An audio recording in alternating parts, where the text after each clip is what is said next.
할까요? 오늘 우리에게 주신 하나님의 말씀입니다. 요한복음 20장 1절에서 9절까지의 말씀입니다. 20장.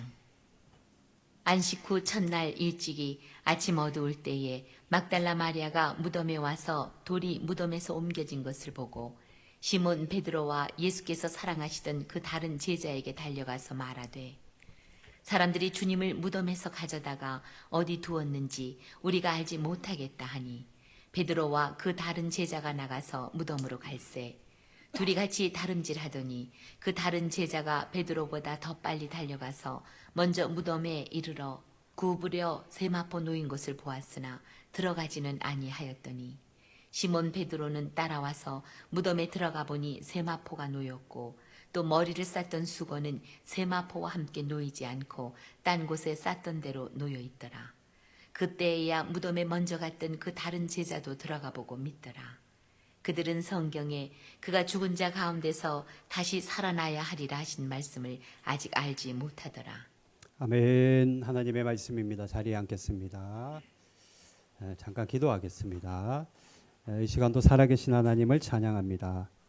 다윗은 비파와 수금으로 춤을 추며 하나님을 찬양했듯이 오늘 하루도 예배를 통해 그리고 우리 삶을 통해 하나님 앞에 나가 찬양하는 인생 되게 하옵소서. 오늘도 예배드립니다. 무더운 날씨에도 불구하고 주님 말씀 사모하여 나온 성도들 하나님 축복하여 주시고 악한 것들 틈타지 못하도록 지켜주시고 하나님의 말씀만 운행하는 시간 되게 하옵소서. 그래서 주시는 말씀을 붙잡고 한 주간도 건강하게 살아가는 저희가 되게 하여 주시옵소서. 예수님의 이름으로 감사드리며 기도드립니다. 아멘. 자, 반갑습니다. 오늘 요한복음 20장으로 말씀 나누는데요. 여러분 인생 살아오면서 실망을 많이 우리가 할 때가 있습니다. 저도 그렇고 여러분들 그렇고 실망하고 또 낙심하고 또 때로는 큰 어려움을 당하면 절망할 때도 있습니다. 2000년 전 우리가 알 수는 없지만 지금의 예루살렘 거리에는 굉장히 깊은 절망과 실망에 빠진 사람들이 있었는데요. 바로 그들이 예수님의 제자들입니다. 제자들. 왜 실망했느냐? 3년 동안 예수님을 뒷공무니만 졸졸졸 따라다녔다라는 거예요. 제가 표현이 이상하더라도 이해하십시오. 예수님의 뒷공무니만 졸졸졸 따라다녔습니다. 왜 그랬을까요? 저분을 따라다니면은 우리 인생을 바꾸어 주실 거야. 저분이 로마에서 압제받고 있는 우리 이스라엘 사람들을 해방시켜 주실 거야. 그러니까 제자들은요, 예수님을 어떻게 생각했냐면 혁명가, 아주 그냥 대단한 센세이션을 일으키는 혁명가로 생각했다라는 거예요. 저분 따라다니면은 우리가 인생이 바뀔 거야. 또 핍박받는 우리 이스라엘 유대 사람들이 해방될 거야라고 믿었다라는 겁니다. 그런데 어때요? 결말은 십자가에서 허무하게 숨을 거두신 예수님의 시신을 받아보는 게 결과였습니다. 야, 우리가 모든 걸 다 걸었는데 3년 동안 내가 초가상간 다 버리고 예수님만 따라다녔는데 결국 이렇게 끝나는구나라고 실망했다라는 거예요. 제자들이. 뭐 제자들만 그러겠어요? 우리도 마찬가지 아니겠어요? 여러분 3년 동안 사람 졸졸졸 따라다닌다 생각해 보십시오. 그 사람 죽었어요. 실망이 되죠. 단순히 뭐 아쉽고 그런 정도가 아니라 제자들은 삶의 목적이 완전히 뿌리째 뽑혀나가는 큰 실망을 했다라는 겁니다. 그런데 여러분 놀랍게도요, 하나님은 여기서 완벽한 그 실망의 자리에 위대한 반전의 드라마를 쓰기 시작하십니다. 누가요? 하나님께서요. 예수님의 시신이 사라졌다는 소식을 제자들이 듣게 된 거예요. 시신이 여기 있었는데 시신이 사라진 겁니다. 자, 본문 2절입니다. 한번 같이 읽어볼까요? 본문 2절 같이 있습니다. 시작. 시몬 베드로와 예수께서 사랑하시던 그 다른 제자에게 달려가서 말하되, 사람들이 주님을 무덤에서 가져다가 어디 두었는지 우리가 알지 못하겠다 하니.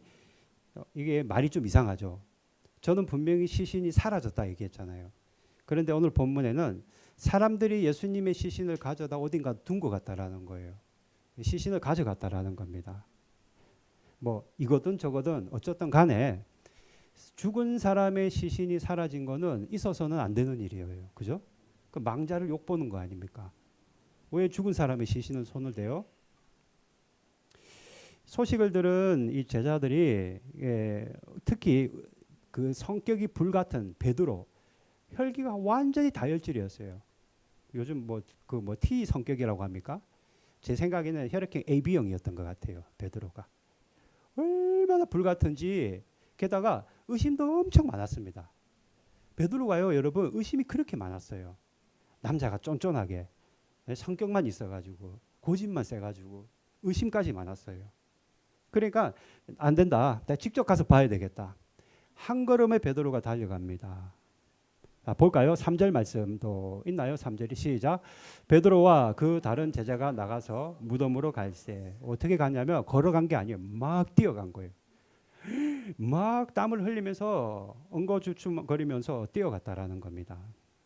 그런데 정말로 가보니까 어때요? 예수님의 시신이 있어야 되는 그 무덤에 보니까 예수님의 시신이 없는 겁니다. 빈 무덤만 남아있는 거예요. 우리는 이걸 뭐라고 해요? 귀신이 코칼 노릇이라고 얘기해요. 그죠? 기가 막히고 코가 막힐 노릇입니다. 누가 시신을 가져갔을까요? 여러분. 그런데 베드로가요, 갑자기 불현듯 예수님의 사라진 그 빈 무덤을 바라보면서 갑자기 예수님이 생전에 하셨던 아주 요상한 말씀이 생각이 싹 지나가는 겁니다. 머릿속으로. 이 생각이 하나가 싹 지나가는 거예요. 예수님이 살아생전에 여러 번 굉장히 요상한 말씀을 하셨거든요. 어떤 말이냐면은 나는 고난을 받을 것이다. 그래서 난 죽을 거야. 그런데 내가 3일 뒤에 다시 살아날 거야 라는 말을 여러 차례 제자들에게 말씀하셨다라는 겁니다. 그 생각이 그래 맞아 예수님이 그 얘기했었지 머릿속에 싹 지나가는 거예요. 그래서 야 정말 예수님이 부활한 거 아니야? 예수님이 죽었는데 다시 살아난 거 아니야? 순간 잠시 그 생각을 했다라는 겁니다. 그런데 어때요? 결국에는 아니야. 사람이 죽었는데 어떻게 살아나? 말도 안 되는 얘기지. 예수님이 하신 말씀은 거짓말이야. 부정합니다. 성경에도 그렇게 기록되어 있어요. 9절 말씀입니다. 같이 읽어봅시다. 시작. 그들은 성경에 그가 죽은 자 가운데서 다시 살아나야 하리라 하신 말씀을 아직 알지 못하더라. 아니라는 거예요. 알지 못했습니다. 부활을 모르는 거예요. 부정하는 겁니다. 예수님이 제자들에게 이 말씀을 내가 3일 만에 살아난다는 말씀을 적어도 3차례 이상 얘기했거든요. 그럼에도 불구하고 제자들은 깨닫지 못하는 겁니다. 빈 무덤을 보고도 알지 못했다라는 거예요. 예수님이 따라다니는 예수님이 십자가에 여러분 달려서 숨을 거두시고 죽으셨는데 제자들은 그 이후에 뭐 했을까요? 여러분이 제자라면 뭐 할 것 같아요? 교회 남아 있을 것 같아요? 아니면은 예수님이 죽었는데 너무나도 허무하게 죽었는데 내가 따라다니는 그렇게 존경하는 사람이 억소리 한번 못 내고 십자가에서 죽었는데 여러분 뭐 할 것 같습니까? 제자들이 뭐 했을까요? 고스톱 쳤나요? 뭐 했을까요? 다 돌아갔어요. 자기 집으로 고향으로 돌아갔다라는 거예요. 자기들의 고향이 어디예요? 갈릴리로 돌아갔다라는 겁니다. 요한복음 21장 3절 같이 봅시다. 시작. 시몬 베드로가 나는 물고기 잡으러 가노라 하니 그들이 우리도 함께 가겠다 하고 나 집에 갈래. 나 집에 갈래. 가서 물고기 다시 잡을래. 예수님 죽었잖아. 나 다시 고향으로 갈래 하니까 베드로가 그 말 하니까 옆에 있는 제자들도 뭐예요? 우리도 함께 가겠다. 우리도 물고기 잡으러 고향으로 돌아가겠다. 여기 있으면 뭐하냐? 뭐라도 한 푼이라도 벌어야지. 여기서 우리가 이러고 있을 바에는 고향으로 돌아가서 다시 우리가 일을 하고 돈을 버는 게 낫지 않겠느냐. 가서 물고기나 잡으련다. 평생 그렇게 살아야 되겠다. 돌아갔다라는 거예요. 아, 예수님이 죽고 나서 제자들이 뭐 했나 봤더니 예수님이 전해주신 복음을 전한 것이 아니라 아이고 그냥 돌아갈래 이제 다 끝났어. 고향 가서 물고기나 다시 잡아야지. 돌아갔다라는 겁니다. 3년이나 예수를 따랐으면은 다른 것도 아니에요. 같이 살았어요. 밥 같이 먹었죠. 같이 자죠. 하루 종일 붙어 다녔죠. 그럼에도 불구하고 예수를 알지 못하고 부활을 알지 못하고 예수님의 하신 말씀들을 깨닫지 못한 제자들은 결국에는 어때요? 다시 고향으로 다 돌아갔어요. 집으로 다 가버렸다라는 겁니다. 이제 물고기나 잡아야 되겠다라고 고백하는 거예요.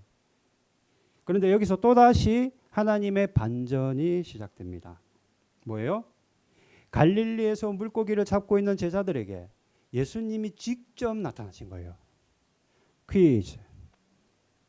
제자들에게 나타난 예수님이 가장 먼저 한 것은 1번 밥을 차려줬다. 2번 발을 씻겨주었다. 3번 내가 너희들을 위해 이곳에 왔다라고 대화를 하셨다. 몇 번일까요?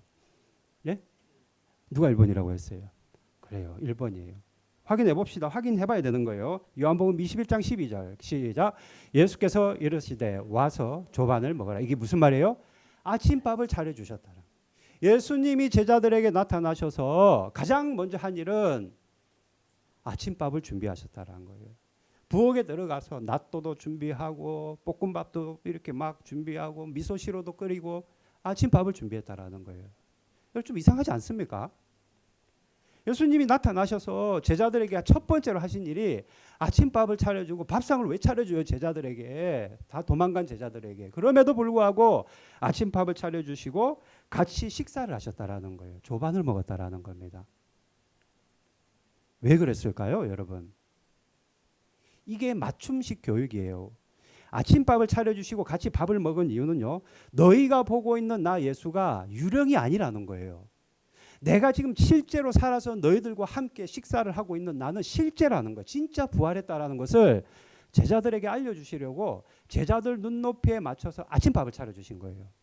이제 우리가 만약에 예수님을 만난다면 우리에게 똑같이 안 하겠죠. 우리 수준에 맞게끔. 그죠? 예수님이 자신을 보여주시겠죠. 부활하신 당신이 너희들이 생각하는 것처럼 오오오 하는 유령이 아니라 진짜라는 것을 예수님이 말씀하시기 위해 일부러 밥을 차려주시고 같이 밥을 드셨다라는 겁니다. 정말 나라는 것을 예수님이 말씀하시기 위해서 그랬다라는 거예요. 무엇이에요? 예수님께서 너희들이 죽었다라고 말하는 나는 다시 부활했다라는 것을 예수님이 말씀하기 위함입니다. 빈무덤을 본 막달라 마리아가 있었고 야고보의 어머니 살로메와 요한나라는 여인도 빈무덤을 보았습니다. 훗날 사도 바울에 의하면은 500명이 같이 모여 있는 자리에 예수님이 나타나셨어요. 고린도전서 15장 6절 같이 한번 읽어봅니다. 시작. 그 후에 500여 형제에게 일시에 보이셨나니 그 중에 대다수는 살아있고 어떤 사람은 잠들었으며 500명 정도 가량 되는 사람들이 한 곳에 모여 있었는데 이유는 잘 모르겠습니다만은 그 모여 있는 자리에 예수님이 일시에 보이셨다라는 거예요. 50명도 아니고 500명에게 직접 보이셨는데 그 중에 대다수는 이때 당시 고린도 전서가 쓸 때 이 당시 살아있는 사람도 있었고 어떤 사람은 죽은 사람들, 우리 죽으면 잠들었다고 하잖아요. 잠자는 사람들도 있었다라는 거예요. 거짓말이 아니라는 거예요. 부활이. 근데 우리만 자꾸 거짓말이래. 어떻습니까? 이 세상 사람들 부활 안 믿어요, 여러분. 부활 안 믿습니다. 심지어는요. 신학교 안에서도 어떤 신학교에서는 부활이 가짜다. 부활은 그냥 우리 희망 사항일 뿐이다라고 가르치는 학교도 있어요. 예. 뿐만 아니라 목사님들 중에도 예수님의 부활 믿지 않는 분들이 굉장히 많습니다, 여러분. 많아요. 저는 믿냐고요? 저는 믿죠. 믿으니까 이런 설교를 준비하죠. 왜 사람들이 여러분 부활을 믿지 않을까요? 왜 예수님이 부활하시고 수많은 사람들에게 나타나시고 일시에 500명에게 나타나시고 제자들이 예수님을 만났는데도 불구하고 우리는 왜 예수님의 부활을 믿지 못할까요? 다른 거 아니에요. 죽으면 끝이다 우리가 생각하기 때문입니다. 죽으면 그만이야 끝이야라는 믿음을 우리가 가지고 있어요. 이제까지 우리가 50년, 60년, 70년 살아오면서 수많은 내 가족들, 사랑하는 이웃들이 죽어가는 걸 봤는데 다 화장되고 흙으로 돌아갔지. 그중에서 단 한 사람도 살아 돌아온 사람이 없는 것을 우리가 경험했기에 아 죽으면 끝이구나. 경험적으로 그럴 수 없다는 것을 우리가 알기 때문입니다. 왜요? 부활한 사람이 한 사람도 없거든요. 그러니까 예수님도 아닐 거야라고 우리가 자꾸 단정한다라는 겁니다. 뿐만 아니에요. 우리의 믿음의 눈이 닫혀 있기 때문에 예수님의 부활, 지금 이 자리에 함께 하시는 주님, 이 무더운 날씨에도 우리와 함께 예배드리고 있는 그 주님을 우리가 보지 못하는 겁니다. 부활을 믿지 못하는 거예요. 누가복음 24장에 보면은 엠마오라는 도시로 가는 두 제자에게 예수님이 직접 나타나셨어요. 예수님은 제자들에게도 늘 이런 식으로 직접 나타나셔서 나라니까 왜 나를 못 알아보니? 내가 살아있잖아라고 말씀하셨음에도 불구하고 어때요? 제자들이 누가복음 24장 15절 16절에 기록되어 있습니다. 같이 한 목소리로 읽어봅니다. 시작. 그들이 서로 이야기하며 문의할 때에 예수께서 가까이 이르러 그들과 동행하시니 그들의 눈이 가리워져서 그인 줄 알아보지 못하거늘. 제자들의 눈이 가리워져서, 무슨 눈입니까? 예수님을 바라볼 수 있는 눈이 가리워지니까 예수님이 옆에 계심에도 불구하고 알아보지 못했다라는 거예요. 우리는 안 그렇습니까? 우리도 그럴 때가 있잖아요. 아니요, 우린 더 할지도 모릅니다. 영의 눈이 닫혀 있으면은 24시간 나와 동행하시는 그 주님이 안 믿어지고 눈에 안 보이는 거예요. 참 불쌍한 겁니다, 그게. 그러나 너무나도 분명하고 명확하고 사실인 것은 우리 눈에 보이건 안 보이건 예수님은 부활하셨어요. 그리고 지금 저와 여러분과 함께 그 예수님이 우리와 함께 계시는데, 예수님이 하늘로 올라가시면서 우리에게 누굴 보내주셨어요? 성령님을 보내주셨어요. 성령 하나님으로 우리와 함께하고 계시다라는 겁니다. 따라합시다. 내 안에 성령님이 계시다. 이거 내 느낌하고는 아무 상관없어요. 여러분들이 뭐 내 안에 성령님 안 계신 것 같은데 나는 전혀 그게 느껴지지 않는데, 그런 거하고는 상관이 없다고요. 성령님 이미 우리 안에 계십니다. 이거는 믿음으로 고백해야 되는 거예요. 내가 이성적으로 판단하고 이해가 돼서 믿는 게 아니에요. 내 안에 계신 것이 그냥 믿어져야 된다라는 겁니다. 예수님의 제자들도 성령 받기 전에는 어때요? 물고기 잡으러 갔잖아요. 이때는 성령 안 받을 때니까. 그러나 어떻습니까? 성령 받고 나서는 어때요? 사명을 감당하는 삶을 살아가지 않습니까? 성령 받고 물고기 잡은 사람 한 사람도 없어요.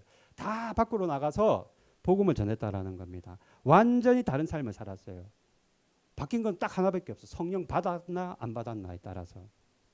우리는 이미 성령 받았습니다. 언제 받았어요? 이거 알면은 골치 아파요.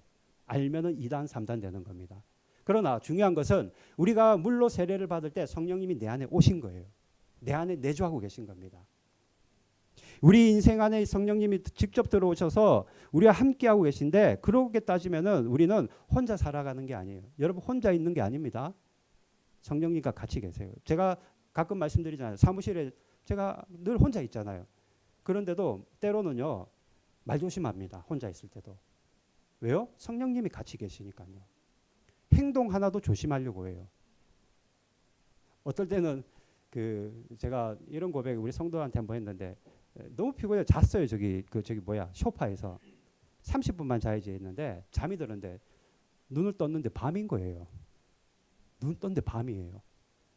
그때 제가 얼마나 마음에 자괴감이 느껴지는지, 피곤하면 좀 잘 수 있잖아요. 그런데 성령님이 나에게 시킨 일이 있는데 잠을 잤다는 그게 되게 자괴감이 느껴지는 거예요.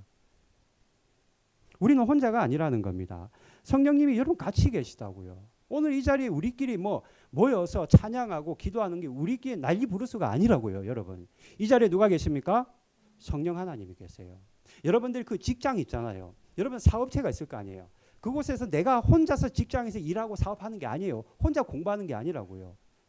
성령님이 나와 함께하고 계시다라는 겁니다. 그러면 성령님이 우리와 함께 하시면 뭐예요? 우리 인생을 견인해 가시는 거예요. 우리 인생을 이끌어 가시는 겁니다. 어떤 인생으로 이끌어 가십니까?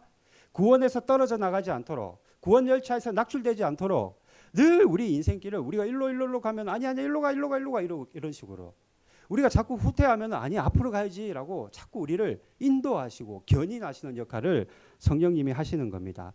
악한 영이 마귀가 우리를 굉장히 공격을 많이 하잖아요.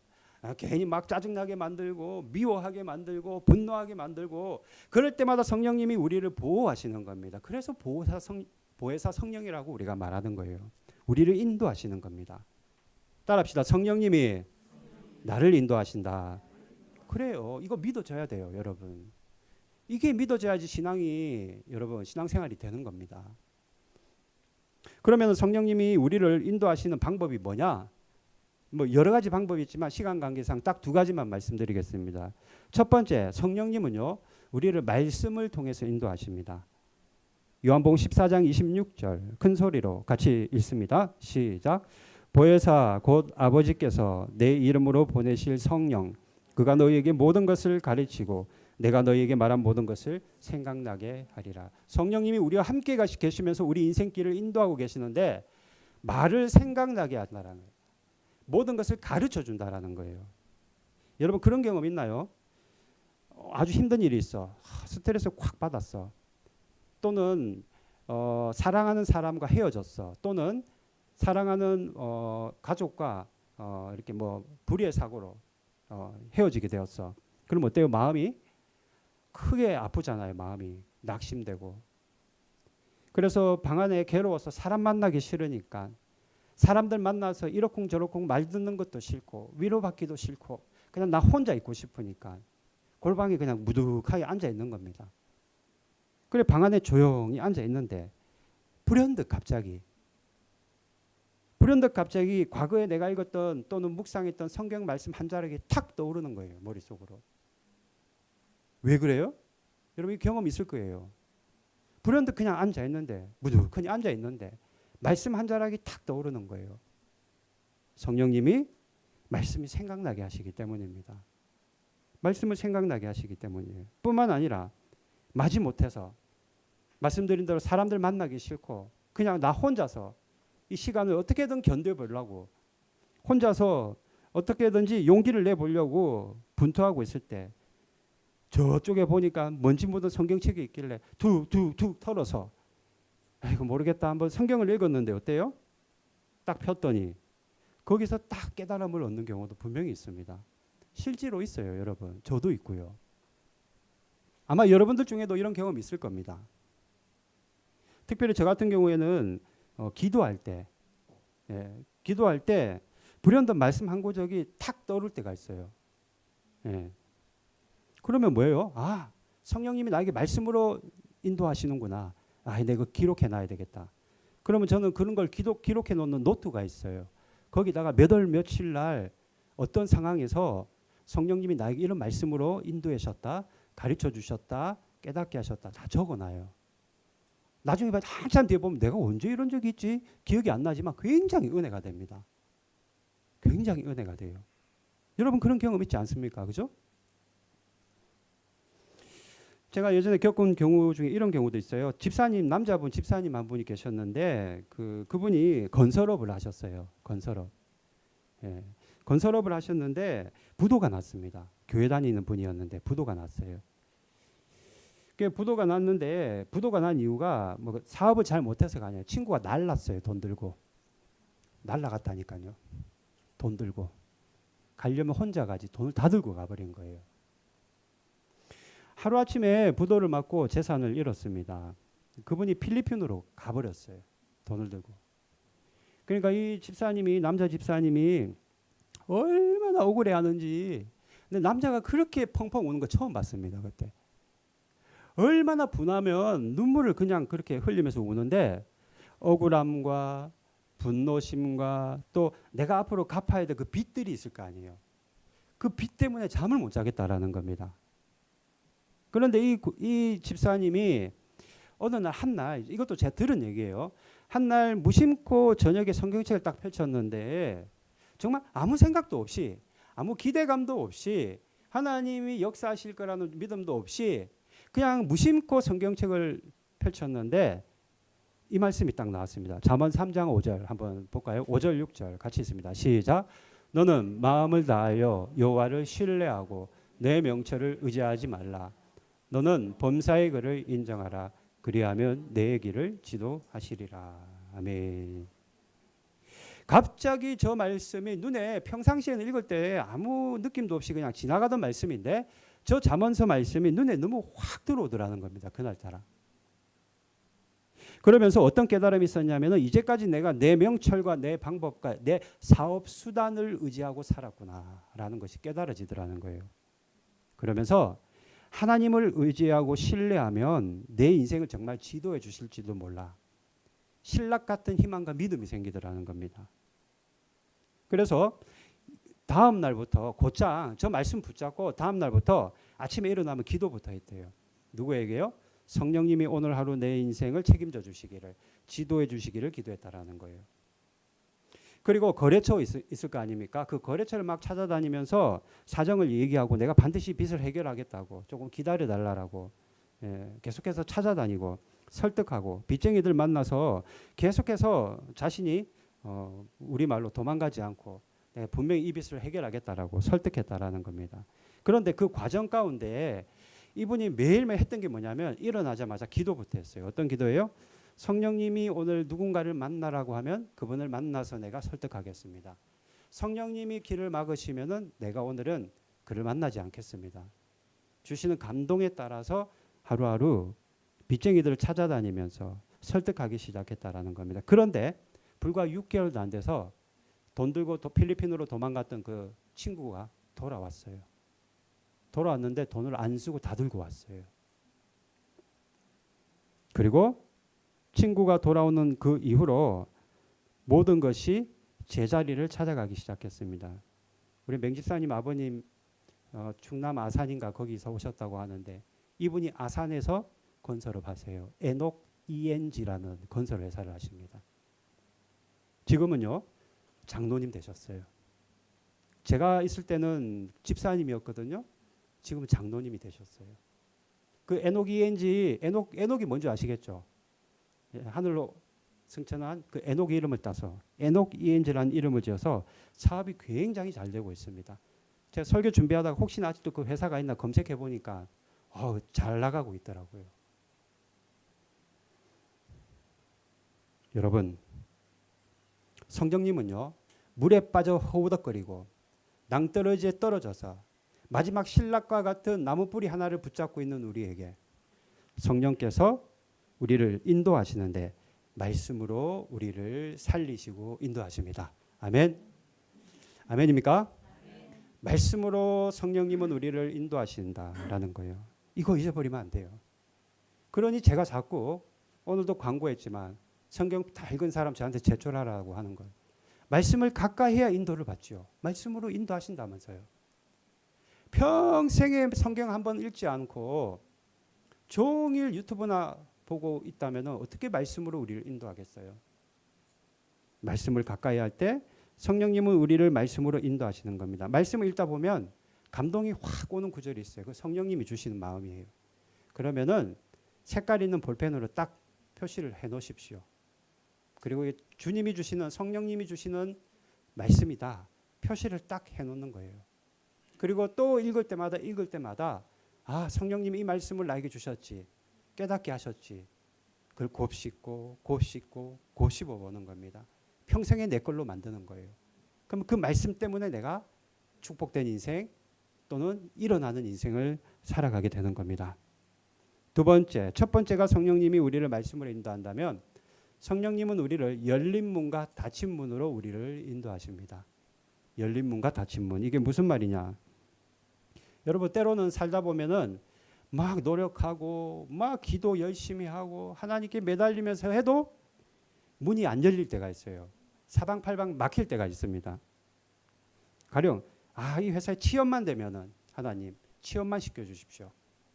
또 젊은 사람들은 이 여인과 결혼만 할 수 있으면 이 대학교만 내가 갈 수 있으면 이 병만 내가 치유받는다면 그리고 이 문제만 내가 해결되면 된다면은 우리가 기도할 때가 있습니다. 그럼에도 불구하고 이상하게 문이 안 열릴 때가 있어요.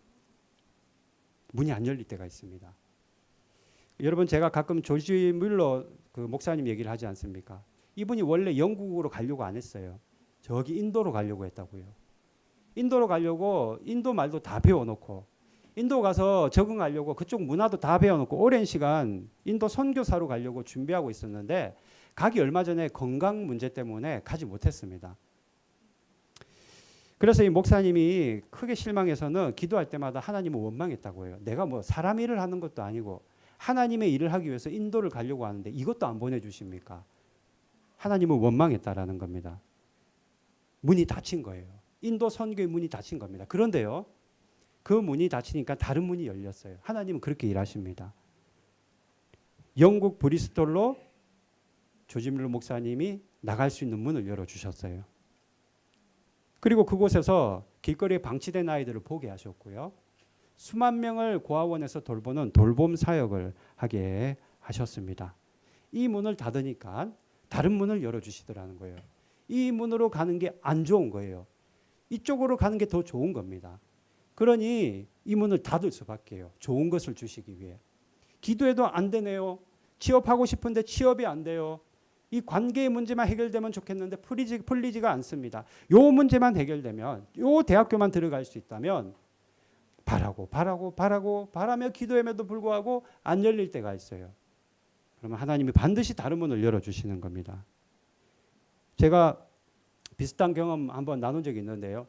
그 파송교회에서, 선한목자교회에서 사역할 때 너무 좋은 거예요. 교회 시설도 너무 좋고, 죄송해요, 옷간에도 짭짤했어요. 그러니까 일본 빨리 안 오고 싶은 거예요. 빨리 안 오고 싶었어요. 너무나도 환경이 좋고 너무나도 좋은 환경에서 한 2년 정도 더 여기서 배우고 일본에 가야 되겠다, 그런 마음이 있었다고요. 그런데 어때요? 만나는 사람들마다 특별히 유기성 목사님이 뭐라고 해요? 빨리 가라는 거예요. 나는 2년 더 있고 싶은데 빨리 가라는 거예요. 내 계획은 이곳에서 2년 정도 더 있다가, 그때는 또 미혼이었잖아요. 결혼도 좀 하고 좀 떳떳한 모습으로 내가 일본을 가야 되겠다 마음을 먹고 있었는데, 자꾸 이제 목사님들이 빨리 가서 그곳에서 적응해야 된다고, 빨리 가야 된다고. 나는 가기 싫은데 자꾸 한국 문을 닫고 일본 문을 여는 소리를 하는 겁니다. 거기 가면은 마가이 다락방, 우리 권 집사님 아실 거예요. 마가이 다락방이라고 기도굴이 있습니다. 매일 거기 가서 기도했어요. 1시간씩. 하나님, 무슨 기도했겠어요? 하나님, 일본은 2년 뒤에 가고 싶습니다. 지금은 이곳에서 내가 더 배우고 싶어요. 배우고 싶긴 뭘 배우고 싶어요? 더 놀고 싶은 거지. 안 그래요? 예? 답을 다 정해놓고, 내 스스로 이미 정답을 정해놓고 하나님께 떼거지를 썼죠. 그런데 결국엔 뭐예요? 하나님께서 한국에서의 문을 닫으시고 일본의 문을 활짝 여셔서 할 수 없이 눈물을 머금고 제가 2019년도 10월 2일 날 일본 땅을 밟은 거예요. 그런데 나중에 알았습니다. 왜 내가 빨리 일본을 와야 되고 일본 문이 열리고 한국에서의 사역의 문이 닫혔는지를 나중에 알았어요. 오고 나자마자 얼마 안 돼서 코로나가 터졌어요. 그래서 하늘길이 3년인가요? 4년 동안 아예 그냥 다 닫혀버렸습니다. 지금 제가 깨달은 거는, 그때는 몰랐는데요. 코로나를 겪으면서 제가 깨달은 거는, 야, 이래서 성령님이 한국에 있고 싶어하는 내 고집을 꺾으시고 빨리 일본 땅으로 보내셨구나. 만약에 그때 내가 성령님이 그런 강권적인 인도하심이 없었다면, 일본 문을 빨리 열어주지 않으셨다면 내가 일본 선교사가 되겠다는 내 이제까지의 모든 꿈은 수포로 돌아갔겠구나. 지금도 생각하며 은혜를 받습니다. 그래서 지금 우리 가시와 영광교회 함께 우리가 이렇게 신앙생활을 하고 있는 거예요. 지금도 그때를 생각하면은 가끔 어떤 기분이 드냐면은 조금 힘든 마음이 있다가도 하나님이 그렇게 해서 나를 이 땅에 보내셨으니 부흥도 주실 줄로 믿습니다라고 혼자서 위로를 받습니다. 그렇게까지 해서 억지로 나를 일본 땅에 보내신 주님이 나를 통해 하나님이 하실 일이 있지 않겠습니까? 사람들이 세워지는 부흥의 역사를 허락하여 주시옵소서라고 매일 기도합니다. 교회는 자그만치 하고 사람들은 몇 명 안 된다 할지라도 하나님은 우리 교회를 통해 하나님께서 반드시 역사하시리라 저는 믿어지는 거예요. 여러분들 마찬가지라 생각합니다. 내가 하나님 앞에 열심히 기도하고 이것만 내가 해결되면은, 내가 이것만 가지게 되면은 여한이 없겠습니다 하나님이라고 말함에도 불구하고 문이 닫히는 경우가 있어요. 왜 그렇습니까? 더 좋은 문을 열어주시기 위해 하나님이 그 문을 닫는 거예요. 그래서 하나님은 말씀으로, 성령 하나님은 말씀으로 인도하실 뿐만 아니라 열린 문과 닫힌 문으로 우리를 인도하시는 겁니다. 여러분 가운데 내가 지금 닫힌 문 앞에 서 있다. 내가 원하는 대로 되지 않는다. 내 인생이 꽉 막힌 것 같다. 그렇다면 이미 열려있는 다른 문이 있음을 믿음으로 바라볼 수 있기를 바랍니다. 여러분 중에 내 마음대로 되지 않고 내 계획대로 되지 않는다고 낙심하는 분들이 계시다면 성령님께서 더 큰 문을 이미 반대편에 열어놓으셨음을 여러분 믿을 수 있기를 바랍니다. 오늘 말씀 정리합니다. 예수님이 부활하셨어요. 그죠? 이거 믿어야 됩니다. 그분께서 우리에게 성령으로 함께 계시는데 여러분 우리는 늘 성령의 인도함을 받아야 됩니다. 두 가지 꼭 기억하십시오. 첫 번째, 말씀으로 우리를 인도하신다. 두 번째, 열린 문과 닫힌 문으로 우리를 인도하신다. 꼭 믿으시고 한 주간 이 말씀 붙잡고 살아가는 여러분 되기를 바랍니다. 찬양합시다. 오늘 먼저 성령이 오셨네. 그리고 누구도 본 적 없는 찬양.